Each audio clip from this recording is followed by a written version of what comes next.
The business that got this speeding ticket in the mail didn't pay it, and they never will. Because that $50 ticket from a police department 200 miles away in Chattanooga isn't really a ticket at all. When they ignored it, nothing happened. No warrant, no hit to their credit, no points on anyone's license. Because it's a notice from a private company, and by Tennessee's own law, it can't actually touch you.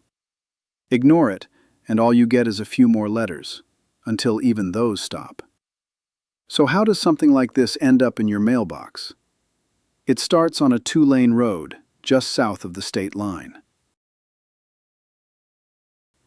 This is US 641, heading south out of Callaway County toward Paris, Tennessee. Just past the state line sits Puryear, 600 people, easy to miss. But some days, parked on the gravel, is this: an older white SUV. No markings, no light bar. But the windows are blacked out, too dark to see through, and you can't tell if anyone's inside. Maybe it's empty. Maybe someone's sitting there right now, watching every car that passes. All you see is your own reflection, and, behind the glass, a camera photographing you back. Weeks later, the notice arrives. City of Puryear Police Department, Photo Speed Division. Posted speed, 40. Your speed, 69. $50, payable online, with a card fee on top. And look who it's addressed to. Not a driver, but the car's registered owner.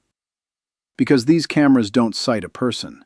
They photograph a plate and mail the bill to whoever owns it. Now look at the return address on that police notice. Volunteer Drive, Chattanooga, the far side of the state. Not Puryear, not anywhere near it.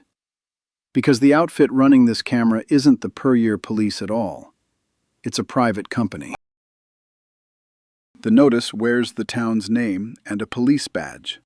But the address, the website, the phone number, those belong to a for-profit vendor that installs the cameras, mails the tickets, and keeps the money. A federal lawsuit describes the same setup for a Chattanooga camera company. The citation shows the department's name, while the payments route to the company. The town lends the badge. The company runs the business. And there's one last tell bolted to the back of that SUV, the license plate. In Tennessee, that's a government service plate, issued only to government-owned vehicles, not to private companies. So the camera car itself is registered as a government vehicle, even though a private company runs the camera inside it and takes a cut of every ticket. The public provides the authority, the badge, even the car. The company keeps the profit. And this isn't really about Puryear. It's just where this camera caught a car headed home to Kentucky. The same Chattanooga company runs the same setup in small town after small town across Tennessee.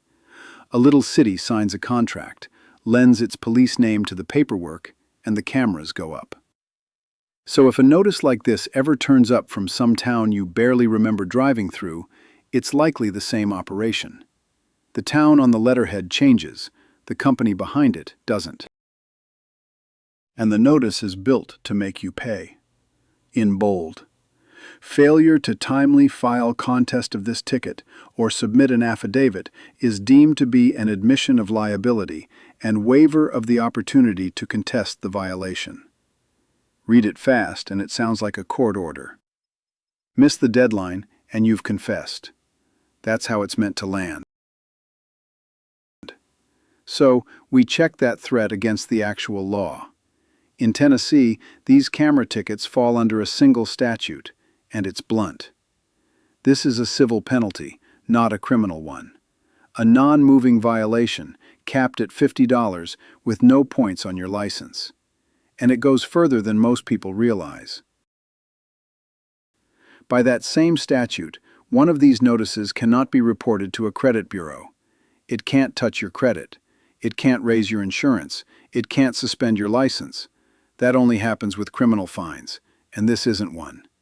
There's no warrant. Every scary thing the notice implies, none of it actually happens. The teeth are painted on. Remember the ticket we started with? The one nobody paid? Here's exactly how that went. Another letter came, then another, each one angrier, the amount creeping up with late fees. And then, after a while, they simply stopped. No lawsuit, no collector, no warrant. They ran out of letters, and that was the end of it.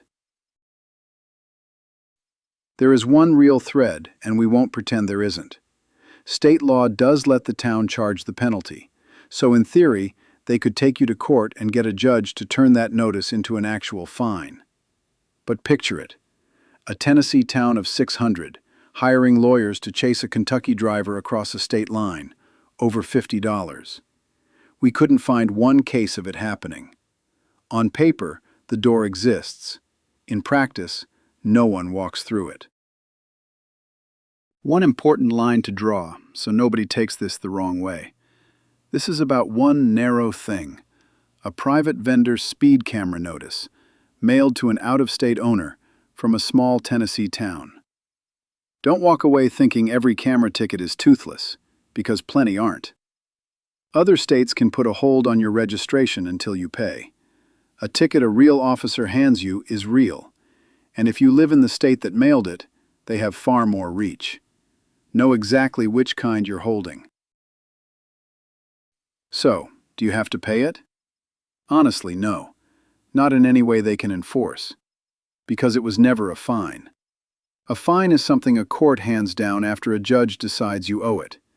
This is an accusation with a price tag, printed to look like a verdict that never happened. A private company, a rented badge, and a demand dressed up as the law. One thing this isn't: permission to blow off a real officer at a real traffic stop. That's a different world.